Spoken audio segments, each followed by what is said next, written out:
Hi, hello, how are you? Hey guys, so it's Dottie with your Daily Dot.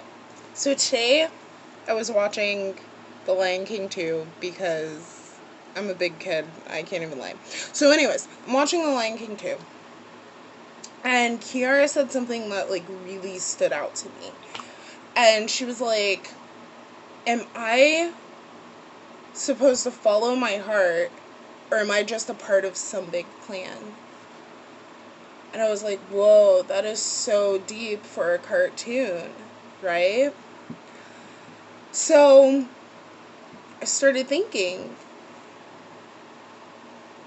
it's both, right? Because I don't think this is something that, we even truly understand, but when we start to follow our heart's desires, those things that it is that are being laid on our heart, if we follow them and we stick to them, those are the things that are a part of this big plan that we are all a part of. We all have a purpose in this world.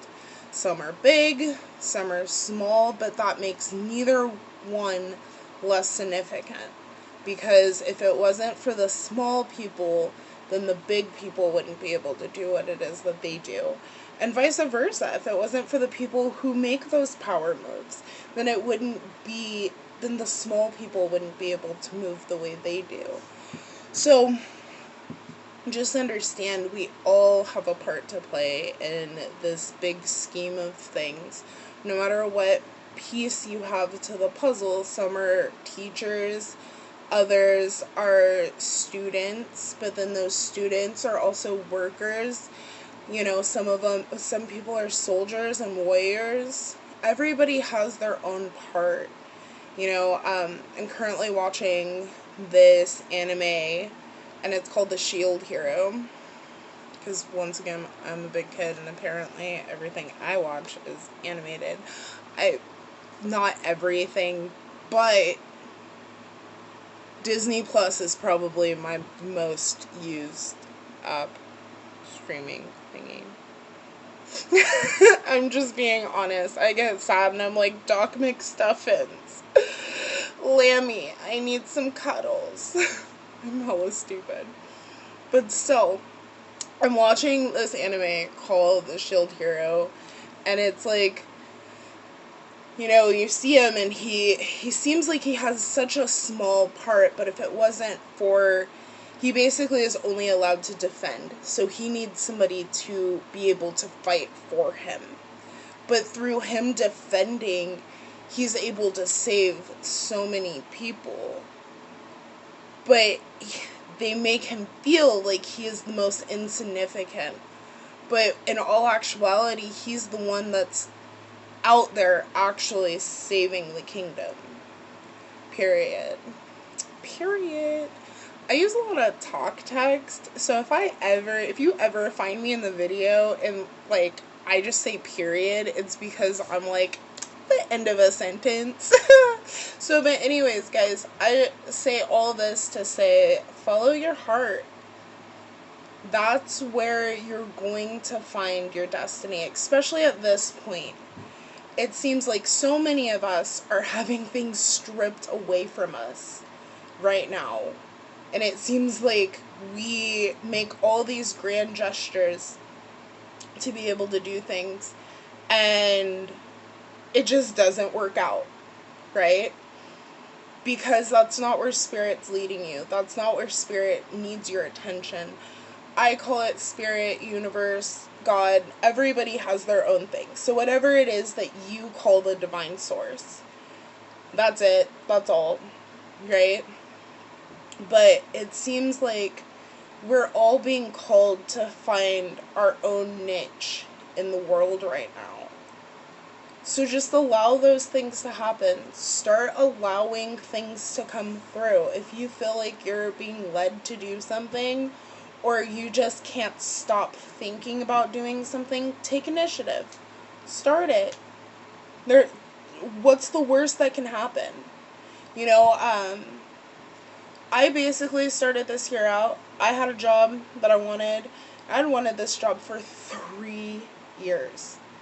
It wasn't just a job. I was just like, oh, that'd be cool to work there. I was like, no, like, I want to work here. I was in love with the staff before I even got there. I seriously felt at home. Then things went downhill.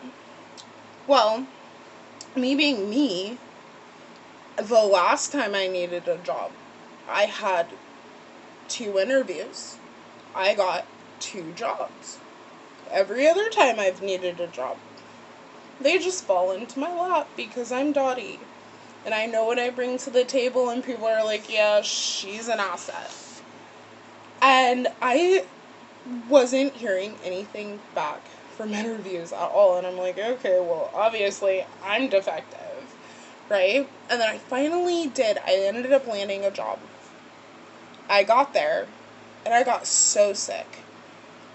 My head was spinning, my stomach was queasy, and I was like, okay. The lady was like, take the paperwork home, bring it back tomorrow, we'll start this process all over again. I'm like, okay. The next day I woke up and my face, and you can actually look back, it's my egg cleansing video, and there's another video I did, but my face was swollen like 2-3 times its size. It was horrible. And all I could think to myself is, like, how am I supposed to go and, like, function with people when I'm literally taking ibuprofen and sitting like this with an ice pack all day long? So it just really, like, to me, it was the universe being like, okay, babe, but you already know the path that you're supposed to be on. I've known that I was supposed to be on a similar path to this. I did not in a million years think that Spirit, God, however you put it, was going to lead me here. I will soon do another video on, like, basically how I got here. Like, a full video of how I got here to this position where you guys are watching me.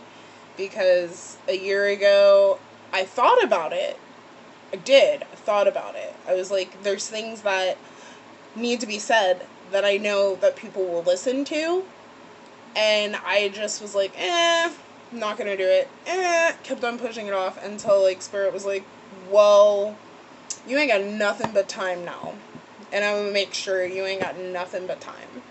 You know? But I'm grateful for where it is that I am, and I started following my heart's desire, which led me to my destiny, which is what this whole video is about, even though I've taken a couple of side trails.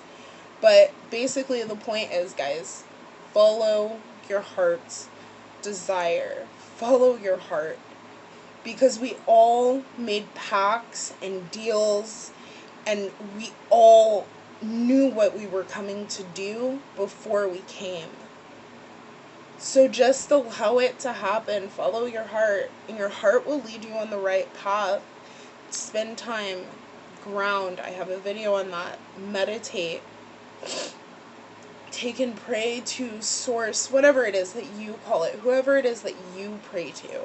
Don't allow the way I pray to be the way you pray, because we all have a different way of communicating with the universe. Like I've said before, the universe talks to me in cars. Like, I went out the other day, and my boyfriend was like, oh, look at this Camaro, and I was like, you didn't just see the 5 that were just in this intersection right now? Like, there were 2 black ones, a red one, do you see that green one right there? Oh my god, look at that brand new one. I am so in love with Camaros. I hate American-made cars. That will be the only American-made car that I have, because I can't stand them. They cost too much to fix, and they're stupid. Just give me a Honda or a Camaro. Alright, guys, this has been your Daily Dot. Don't forget to follow your heart. That's the point of this whole thing. Alrighty, have a great day, guys.